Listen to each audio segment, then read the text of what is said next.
I'm about to show you the single move that tightens Chicago's pass rush, where close games are decided. Explain why the calendar finally favors us, and map the exact snap-to-snap roll that turns pressure into finishes down the stretch. I'll walk you through the tape, the cap mechanics, the market temperature around one specific edge rusher, and the ripple effect across our secondary and 2-minute defense. I'm holding the headline until I earn it stick with me for the why before the what. First, the problem we've all felt from the couch. Early downs are fine, structure holds, run fits are clean, and the pocket narrows on schedule. But on third and medium, the rush lane breathes just enough for quarterbacks to climb and extend. That's the leak. It's not a philosophy crisis. It's a finishing issue opposite our alpha. The mandate in Hollis Hall is simple. Compress the edge with violence and discipline so the pocket can't step forward. Turn pressure into end of drive and stop donating hidden yards that turn punts into field goals. Personnel context matters. Montez Sweat tilts protections on name alone and still wins with length, speed to power, and a relentless motor. DeMarcus Walker brings sturdy base and inside versatility. Gervin Dexter Sr. and Andrew Billings dent and occupy in the interior. The structure is real. What's missing is one more closer who arrives angry on third down, respects contain, and converts a clean win into a whistle.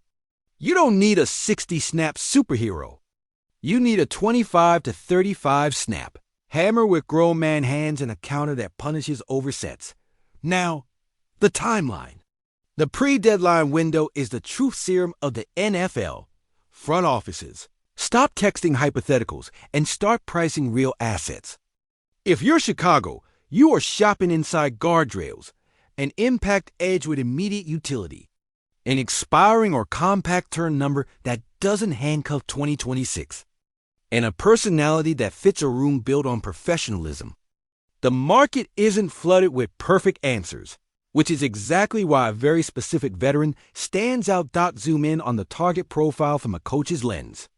Traits I care about: a first step that forces vertical sets, a jab to rip that still plays against depth, a speed to power conversion that folds a tackle's outside shoulder. And this is key: a violent inside counter the second he feels the overset. That toolkit forces a coordinator to waste chips and backs on the wrong side, away from Sweat, or accept one-on-one reps against a finisher. In Chicago's menu, that means more simulated pressures with fewer bodies committed, more disguise on the back end, and fewer almost sacks. Cap and assets next, because grown-up teams do the math before they do the headline. You want a number that slides into this year's books without surgery and a decision tree next spring. Extend at your price if the fit and production justify it, or let the paper expire without dead money drama. On compensation, you expect the seller to start loud, especially if the player's producing. Your job is to separate list price from clearing price. Build in conditions that protect you, snaps, playoff advancement, and hold the line on anything that touches your future flexibility. Let's layer in the other sideline. Over the last year, the relationship between a certain elite edge and his team has been businesslike. Trade request shut down, then revisited. Holdout that turned into a one-year top-of-market bump. Early season turbulence with the quarterback's health, a record that didn't scream contender. And a front office weighing win now against control the asset. As reports have trickled out, the ask is steep. Young defender, plus a first down the road, and league voices have called it heavy. That's what the sticker says.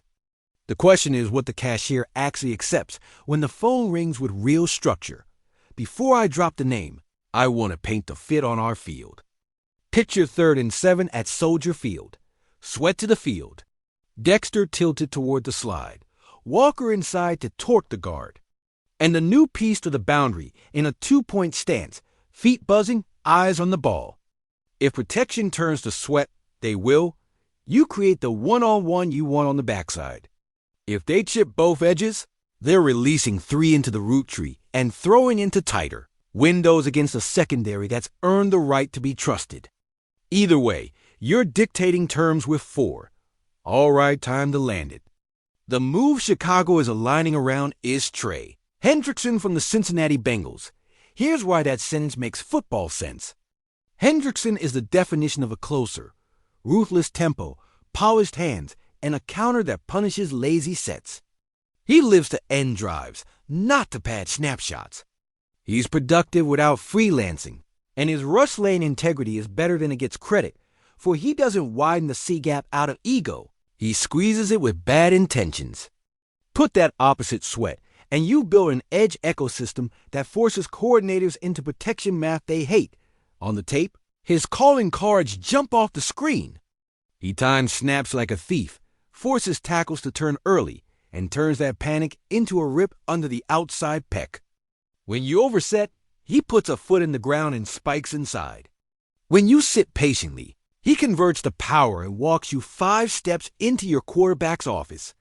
Let's talk deployment. The minute he walks into the building. Week 1 in navy and orange, he lives in obvious pass packages. Sweat to the field, Hendrickson to the boundary, Walker and Dexter twisting inside. Give him one clean edge win early and make the tackle chase ghost the rest of the night. Week 2, you expand his menu into third and medium with simulated pressure looks mug to back. Drop out, still bring 4, and let Hendrickson beat a single. 2-minute defense? It's you, Sweat, and a lot of empty backfields praying for time. He's comfortable with the rep volume we're talking about. You're paying for 25 to 35 violent snaps that matter. The ripple effect is bigger than a box score. A true closer opposite Sweat lets your safeties play more honest, which you'll feel in the disguise game.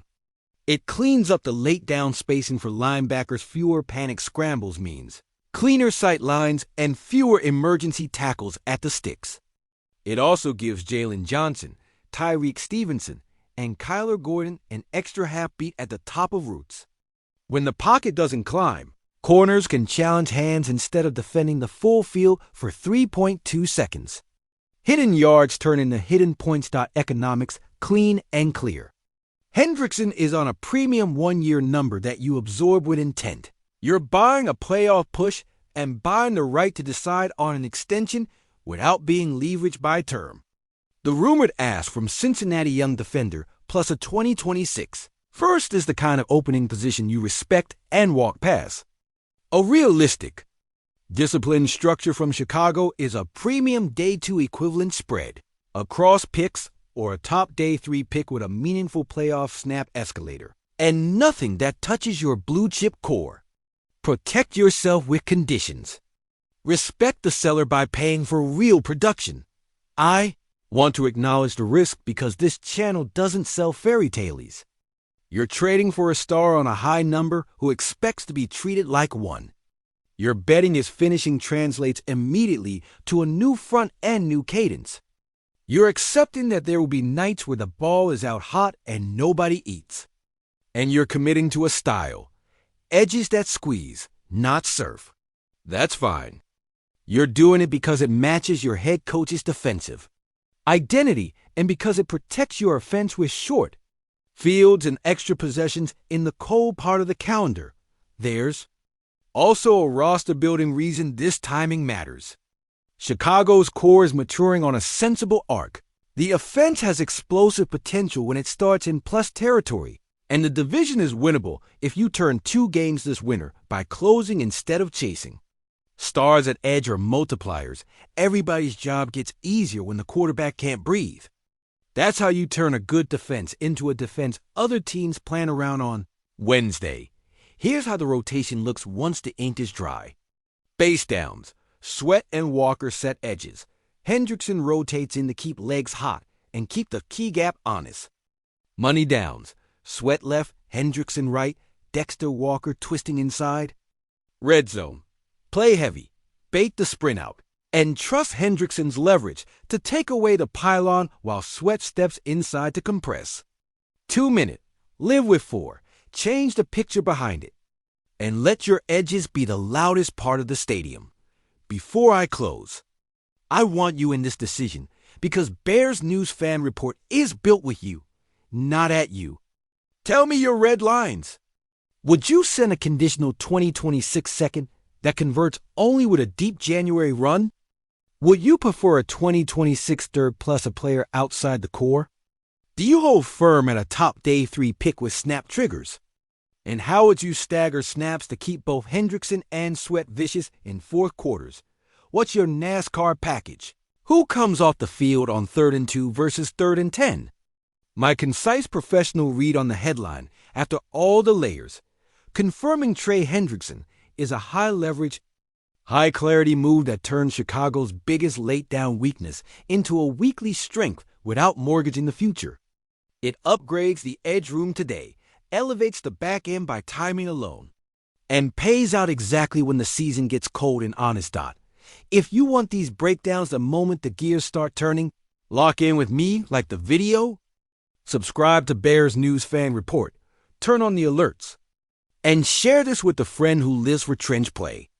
And don't leave without sounding off in the comments right now. Price, protections, snap plan.